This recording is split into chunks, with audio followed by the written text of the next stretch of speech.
Welcome to the shop. Today we've got a few little things to talk about, things we're fixing up, and questions you've asked, and I think I have answers to. So tell you what, you know what you got to do. You got to watch.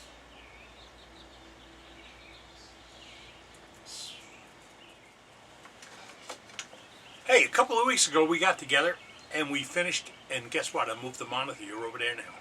I can look straight at you. Not well, not straight at you, but close. Hey.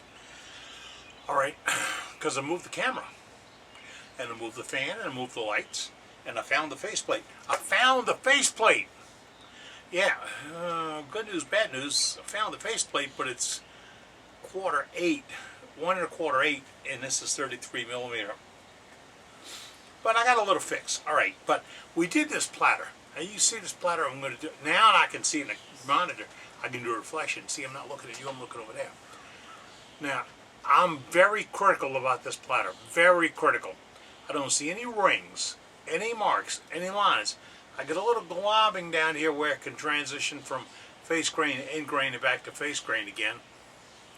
And I got a little bit of a echo ridge going around the bottom. I grabbed this out of the trash pile. Yeah, it was in the trash pile back there. And I put it up on a faceplate, on a vacuum chuck, and I showed you how to do that. And then when I turned it over, well, we started with this side, the bottom, and we did this side, and then we turned over and did the face. To me, that sounded like a reasonable thing to do. Well, when I turned it over and did the face, I pulled it off the next day, and I'm drawing it on the vacuum chuck. I had ridges back here. I was trying to figure out, where the hell did they come from? They came through the wood. This thing's only 1/4 inch thick, maybe. I got it pretty thin because I was going to carve things out of it. So I pulled this finish, the top finish, through this piece of wood, and it echoed on the back side. Now I had one of you guys, gals, wood turners, pardon, get a hold of me and say, okay, let me tell you what the pressure is, or the negative pressure is. You're reading somewhere around 264 pounds for that vacuum chuck to be pulling on, I think. I don't know what it is. All I know is that it'll flex the plate. And it did flex the plate. And it flexed plate enough to pull finish through the plate. So what did we do? We turned it around, lessened the vacuum a little bit. I got a little valve on this thing that I could reduce the vacuum. Less than about 10-12 ounces, pardon me. Then refinished the bottom, checked it, and the top didn't need refinishing. And I finished this with paint you get from Ace Hardware Store. Ace Clear, I'm sorry, it's not Ace. Krylon Clear. Krylon Clear. Yeah, they have it in Deft, which is almost glossy, and Glossy, which is glossy. I liked this plate, I really did. But while we were doing this, we experimented with a few things, and I showed you some stuff. And a vacuum chuck that I built that I put on the rig, and it had a 3/8 rod that went through the headstock and came out the other side. It's got a nut, and I'll show you more about that. And that was all right. Then I got to thinking, every time I want to snap something up on the vacuum chuck, I have to move the vacuum chuck where it'll reach, but I fixed that. And then put this rod and all the stuff through, and I got to thinking, maybe there's a better way. And of course there is. All you got to do is work at it a little bit. Think about it. So when I'm undoing that now is I put this on yesterday, or last night. I just turned the power on for the lathe. And this is a piece of 3-inch coupler. I got it from the hardware store. That's $1.69. Now, running pretty true. What did I put it on? You got to see this. Man, I told you I found the faceplate and was the wrong one. Well, when I went digging a little bit more, I found, and trust me, I've been going through this for 5 years now, and it's kind of bewildering to me. I still have areas in the shop that I can't get to, can't move the stuff, and can't work on. I know there's a Sawzall back there, a really great DeWalt Sawzall back there. Next week, if I can get Ronnie over, we're going to pull a rolling cart out, and I'm going to get rid of a whole lot of crap. Probably do a bucket of bolts and nuts and give them away. But I'm still finding things that I didn't know I had. This is one. I made this faceplate. You got to get a little closer look at this. Sure, look. I made that faceplate out of a piece of sapelli, and I cored it, and then I epoxied in a 33 millimeter bolt to match my lathe. Okay. Now see, I was playing with a Sorby tool, and I put these. Those are rings. Look at them. Look. They turn. You know, they're threads. Because I was playing with it, but now I put a little recess in it, and I put this outlet on it, or this connector on it, and I've created a faceplate that I can work with. And this will screw right when I drill a hole in it, because it really screw up the vacuum if I don't have a hole in it. I'm going to put it on there, put it right on my 33, and I know I've got faceplates here. I do. I've done things on faceplate. I had an idea. Because I was looking at photographs on videos, I saw where a faceplate was stored. And that's where I went looking when I got down on the floor, took a piece of wire, pulled under a bench. That shelf had collapsed from the termite damage, which I got a ton of termite damage. It hit the floor. Probably got swept up underneath this counter. That was there. This screw chuck, that was in there also. I like this screw chuck. This is heavy duty stuff, man. And this, I believe, is 33 millimeter. We're going to find out in a little while. If not, I got a buddy that made a nice grab because he's getting some base plates and all that from me. But if I can't use it on my machine, I'm getting rid of it. I'm not getting another machine. I got a one-way that's a beautiful darling. Okay, now, we put it on here. How am I going to pull the vacuum through it? You got to see that. I got a lot of questions on that. Let me move some cameras. Vacuum rig I had came from Woodcraft or somebody years and years ago, and it came with this adapter. See this little? Where's that? See this little adapter? It spins. It's got a chuck tip on it. And what was doing, I was bringing a 3/8 16 rod clean through the headstock and screwing this on, and then when I vacuumed through it. Now, I couldn't make that work for this faceplate, but I thought, and I got to answer this for you. A guy said, all right, I don't have that part. What do I do now? All right, what do you do now? You pick something up and you set it down and you don't remember where. All right, this is one I made. That's a piece of Baduke. Don't worry about the Baduke. It was just hard wood. I turned it. It's tapped for a 3/8 16. Just like it's supposed to be. It's got a bearing in the bottom of it, and that thing has been tapered and ran in there. So this runs very true. So if I didn't have this little part, see that thing, factory part? Okay, if I didn't have that, I could build this. That's not a great thing. And I put that on when I bring up the pressure, when I bring up the vacuum and tighten it down, it'll run true. So that was another way. But then I was at a meeting of wood turners up in Washington, D.C., and a guy said, hey Eddie, let me show you, I got a little something here that you really might like. And he was peddling one-way products to the club. And I'm going to take my faceplate off now, my hand wheel off, to show you this. Alright, now that is the tailpiece, I mean a headstock, flip side headstock for my piece. Again, I've set something down and walked away from it. Okay, I walked away from it, but now I found it. This is a piece. It's made by One Way, and you love this.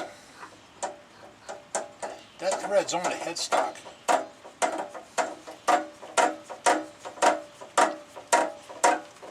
I'm going to lock it down, and then when the headstock turns now, I'm unlocking it. Watch. You see it now? I can pull my vacuum from here, and this little valve right here allows me to increase or decrease the amount of vacuum I'm getting through this piece, which I didn't have available on the other one. Now my challenge is, and I'm going to end up with it, I really like my hand wheel. So now I'm going to design something where I can have the hand wheel and have this get past the hand wheel. That's the next step. I told you I fixed this thing about how to switch the vacuum pump off and on. Well, here it is.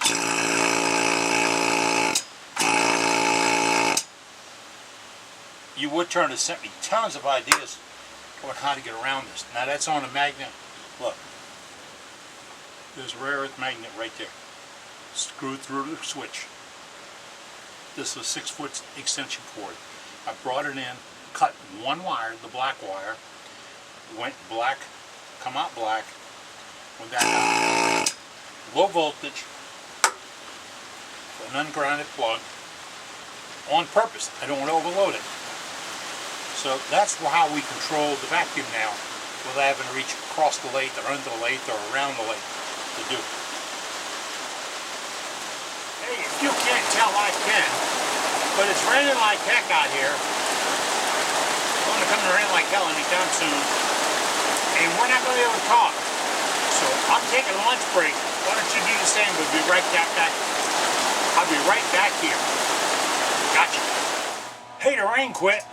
Guess you don't hear that. But we got back in the shop. Got me a peanut butter sandwich. Not a lot of peanut butter and jelly. I just had peanut butter. Alright, I went through the mail the other day and I found that David J. Edwards out of Commerce Township, Michigan, who watches the videos and thanks us for all we put out and everything. He's rather old. He was in the Navy from 59 to 62. That's old for me. Alright, but David turned me an ink pen. This is the ink pen. Let me see if we can get in here to take a look at it. This is the ink pen David did for me. It's a Big Ben, Blackhawk Tools and Big Eye Productions. It's got, well, let me get to the right place. It's got my picture, that's a downturn. It's got my ammo, if you ain't ammo, you ain't crap, on the side of it. Right there. That's the ammo logo. And David did this as a gift to me. Sent it on to me, and I really appreciate it. I get some really nice stuff from you turners. Really do. This one, David, it will not go in a pouch. It will not go to the wife. He said, in case you give it to your wife. I'm not going to give it to my wife. No. I spoiled that woman enough. Now, that's going to go on the desk in the house because it's a nice pen. And I get other things. I get some strange wood. Steve sent me some Texas ebony a while back. He said, this is so hard you can't cut it. He was almost right. Then I have another guy that sent me some beef wood from Australia. Another guy sent me some bird's eye maple blanks for doing pens. I get great stuff and I really appreciate it. And we're trying to use it all. But I do a lot in here, playing around trying to get rehabilitated. That's what the doctors call it, rehabilitated. See, when I had my stroke, I wasn't supposed to come back. It's not, don't come back here. I wasn't supposed to come back. I was supposed to be gone, pecan. 3 times she had to say goodbye and just said, that's enough. You ain't going anywhere. Beat me on my chest one time to keep me going. And then I had people like Ron and Jeff and viewers who got involved, called all the time from Hattiesburg, Mississippi. Had my buddy over there. And they'd call all the time and say, how you doing, what's up, what's it? My daughter and my wife took care of everything. I got to thank them for that. They did what was necessary. So, I got a little flack the other day. Now, you guys that are veterans, or you folks who are Americans, and I clarified that, didn't I? Because there's a whole lot of Americans out there that are not veterans. That's okay with me. You're an American, you don't have to be a veteran. You probably wanted to serve, wanted to help out, wanted to do your part. It's okay. You're doing your part being an American. Not being an American is not doing your part. And I said the other day in one of my little starts at the beginning of the tape, that somebody asked, should we make it mandatory for children to stand up at school for the Pledge of Allegiance? And I said, no. We should be grateful. They should want to get up. They should want to say, I believe in this country and what it's doing, and we are right. And we are the way we are. I just heard that our troops are intercepting ships in the South China Sea. Now those are volunteer troops. And they're out there fighting water we're not in yet. Hopefully they're not in it at all. But they're doing what they're supposed to do, how they're supposed to do it, because they're supposed to do it. So next time you see a troop, thank them. Buy them lunch. Give them a cup of coffee. A firm handshake. That's all they look for. If you got this from every American that appreciates your serving, you'd love it. I went to Vietnam in 1969, I went to Okinawa 69, Vietnam 70, Guam 72, Vietnam 71. I won't travel that little fun capital of the world. When I came home in 1972, walking through an airport, we were warned that there were protesters and they would give us a hard time about it. But we weren't supposed to do anything about it. I'm coming back from not being able to have a warm shower for over a year. Over a year. I'm coming back from terrible situations and conditions, and I'm coming back to the country I love and I gave up for. Don't disrespect me. Next time you see a troop, thank you for your service. Thank you for your service. Now, I'm off the wagon, okay? Now, I'm going to get back to this. We chucked up this piece of, I told you about the faceplate, and we put a bolt in the bottom of it. It's all epoxy, and this is epoxied into the faceplate. I'm not really happy with how the first epoxy went. So when I get done putting a ring on it, or rings on it, I'm going to probably want to re-epoxy or add some epoxy to this to beef it up a little bit more. There's nothing to it. I'm going to mix it, pour it, and dump it around the edge. What I'm going to do is put a recess on the edge here that I can put this very, very expensive hold fast vacuum seal cord. I got 5 foot of 1/4 inch foam cord. Maybe $2 a foot, maybe $3 a foot by the time I paid postage on it. It's a sponge cord. It's a 1/4 inch in diameter. Yeah. And I got 5 feet of it. Now I'll be able to do this once or twice, but I'm working on finding the supplier where I can buy this in bulk and then cut you a 10-foot chunk. I'm going to do 10-foot chunks. Put it in poly and mail it to you. You got to pay me though. Okay? Because I will be cheaper than those other folks because, I'll touch it one time and get done with it. Now, we have the thing chucked up. Watch this. Spins very true. I'm going to put my shield on because I don't want anything to smack me in my face. Safety is important, really is. If you think I harp on it too much, I can remember when I was in Guam in 1972 building bombs. We had an almost unobtainable mission, but we did it every day. And I asked the guy, could we get some gloves, because we're wrestling these bombs and fins to get them up there. And he says, we gave you gloves last year. Yeah, that was last year, and we weren't all here. But what do we do now? And the guy said, I don't know. So safety gear becomes your responsibility. It ain't mine, it's yours. So, now, I'm running a lathe about 240, 250 RPMs. If you say that's really critical, no, it's not. It's just not very quick.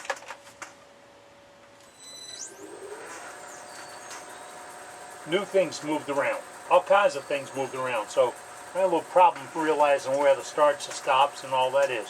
I mean, I still have the vacuum generator still runs. And I'm hooked up.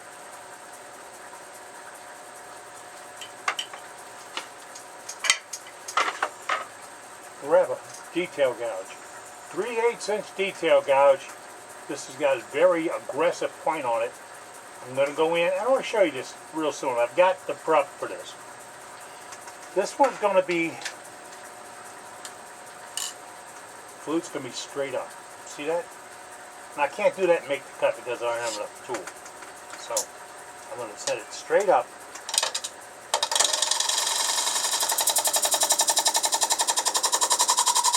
I got a bite.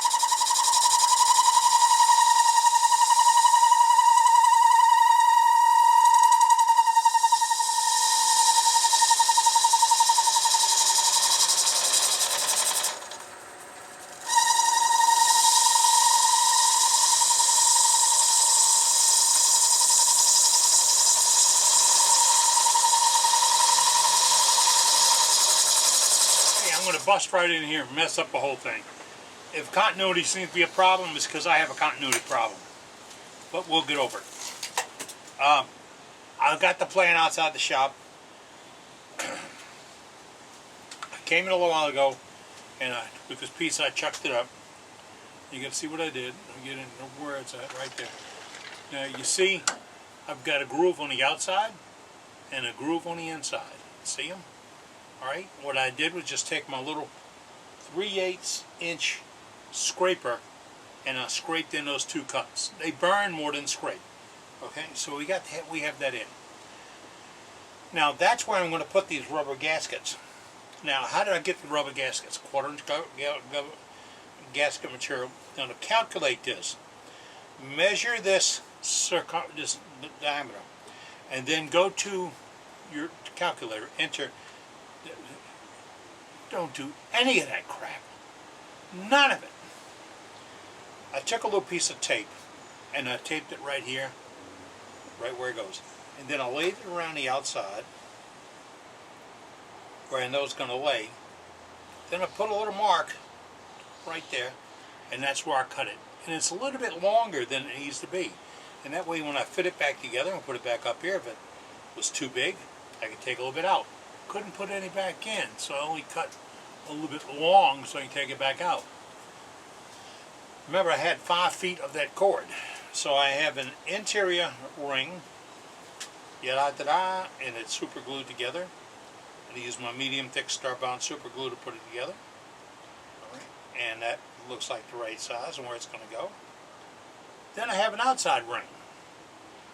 It's going to go out here. Now the combination of these two rings are going to give me a perfect seal for the interior bowl, for the outside of a bowl, and for the inside of a bowl. I understand how that is, but that's what we did. Now I've got my DuPont 3M77.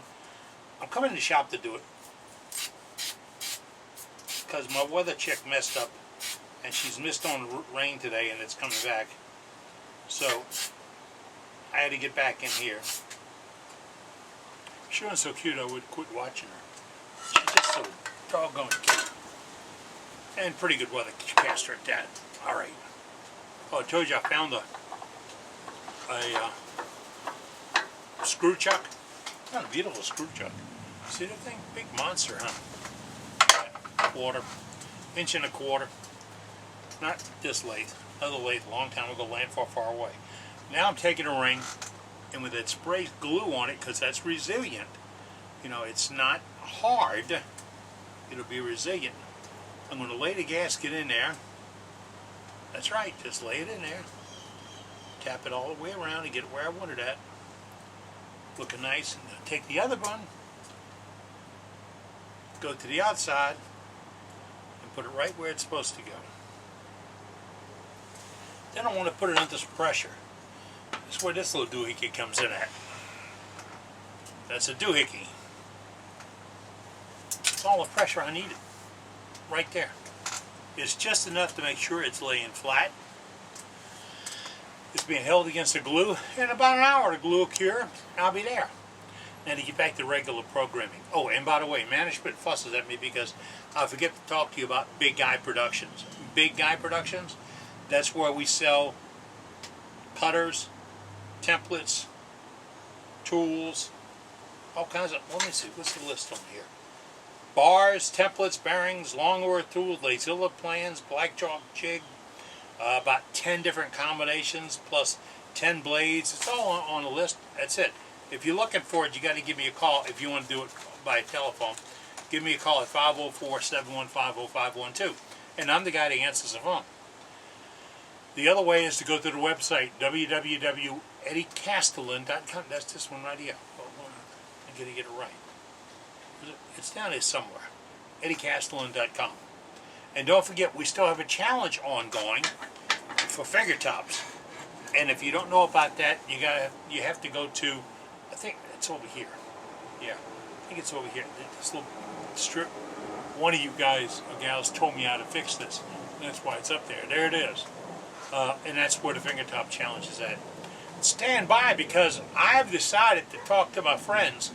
We're going to do an ink pen challenge this fall. That's right. And it might be one about ornaments. But hey, we're going to keep rocking and rolling here, boys, girls. We're rocking and rolling, all right? Let's take one. I'm going to back up the pressure a little bit. That looks like it's sitting up really, really nice. Yep. Moderate pressure. Not much of it. Just the weight of the headstock. No big crank down. That's going to work for me. Does it work for you? Sure it does. A while back we did this platter. We had to hold it on a vacuum chuck because I didn't put a foot on it or anything. All right. Then I hear back. I just scratched that thing. Huh. Then I hear back from guys, why do you put a foot on it instead of a socket? Uh-huh. Really, that's the likely answer. I don't know.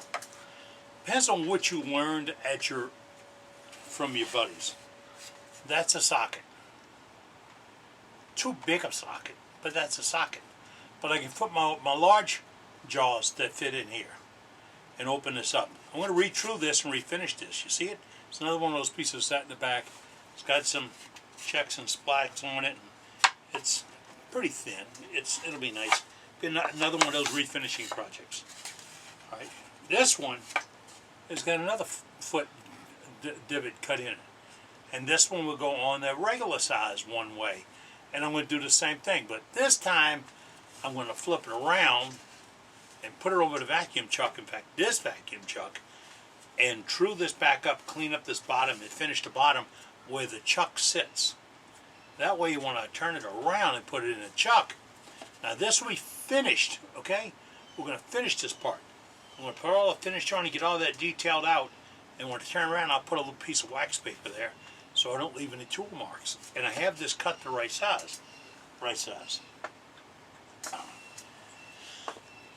That's the right size.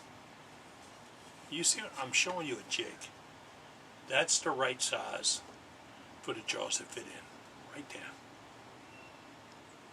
Now, that's just a piece of corian notch for the small, for the tenon that'll hold on to, and for the socket it'll fit into. Real simple. I made mine out of corian because I don't want it to shift and shape and move. But that's another one that had that.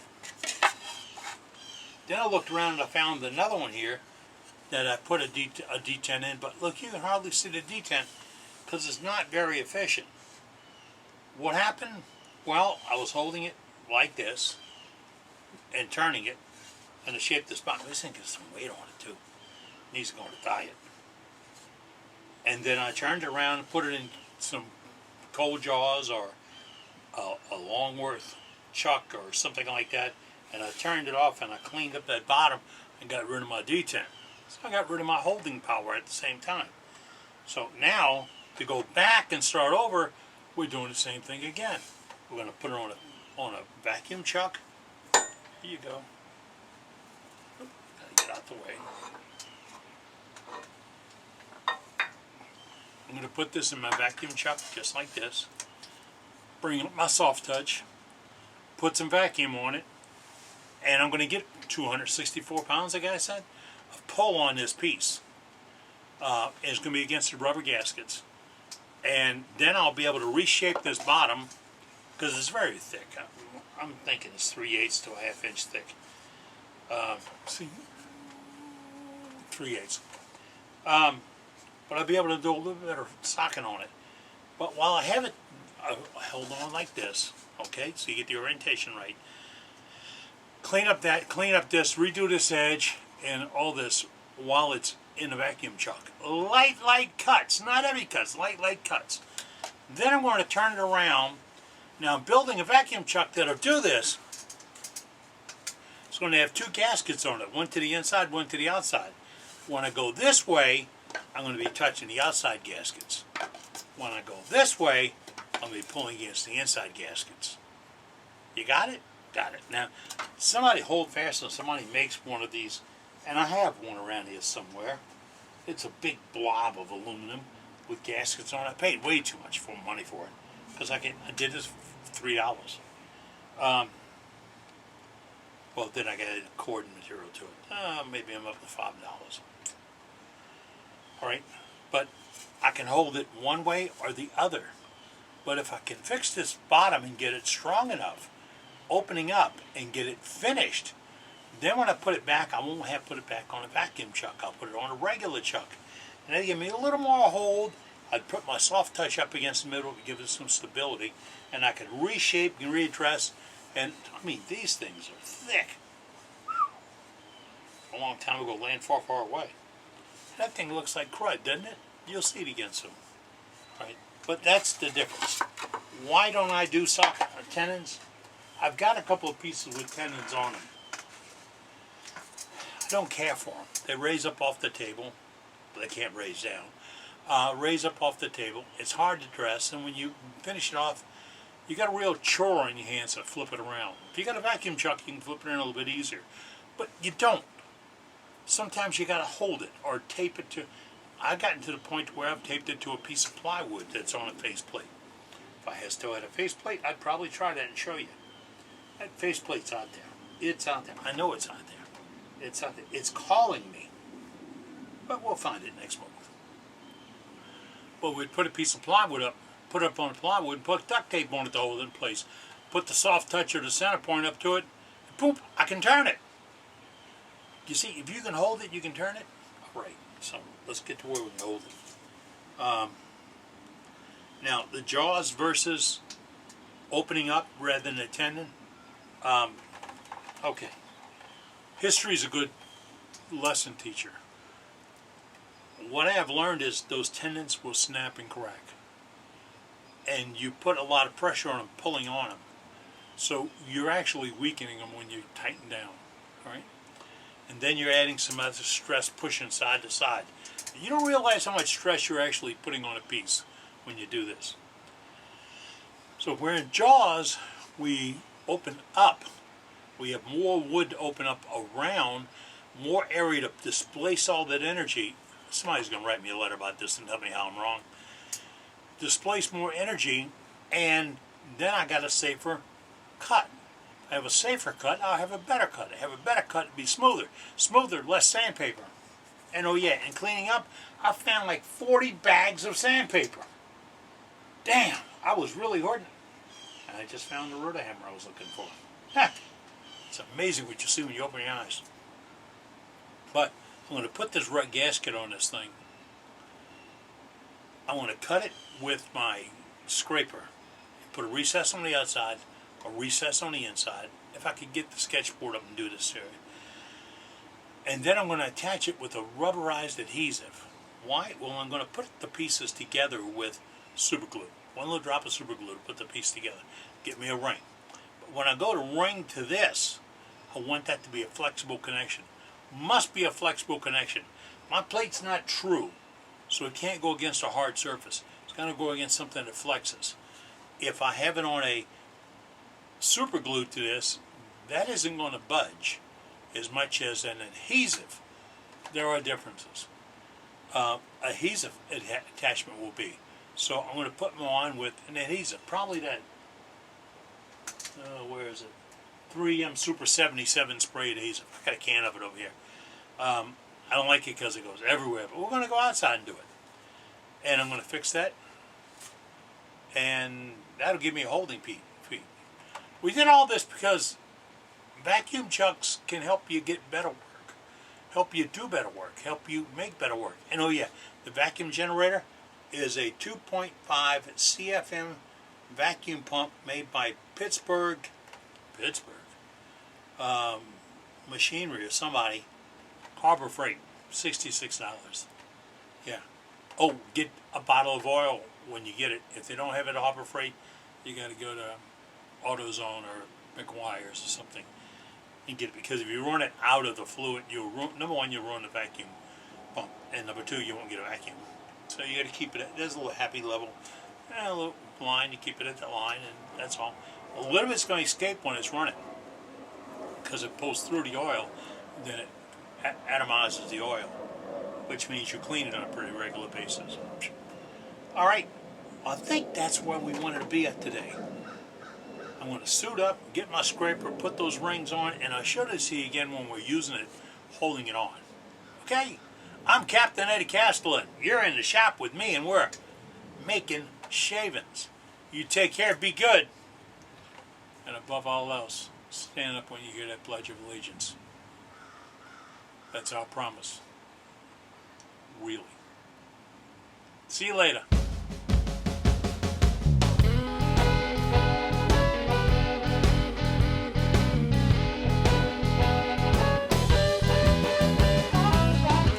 Happy log today. I'm supposed to tell you what we were talking about. We were talking about the vacuum chuck, the vacuum generator. It's a 2.5 CFM vacuum pump.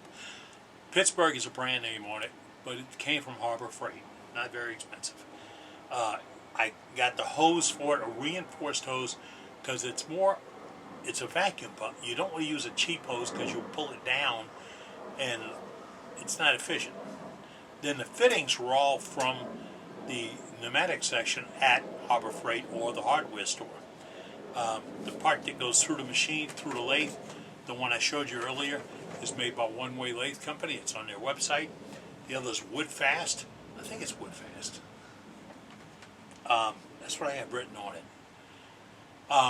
But you get the parts and components to build, using their parts, build your vacuum system.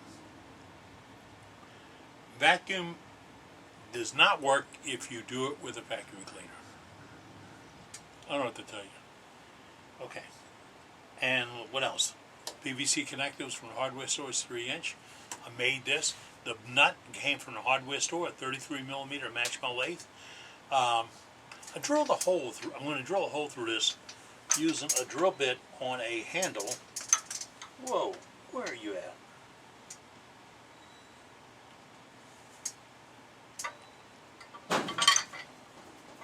I'll get that up and show it to you and how to work with it. It's a nifty little thing. You can make one for drilling out bowls, plates, chucks, things like that. Okay? I'm Captain Eddie. You be good. Take care.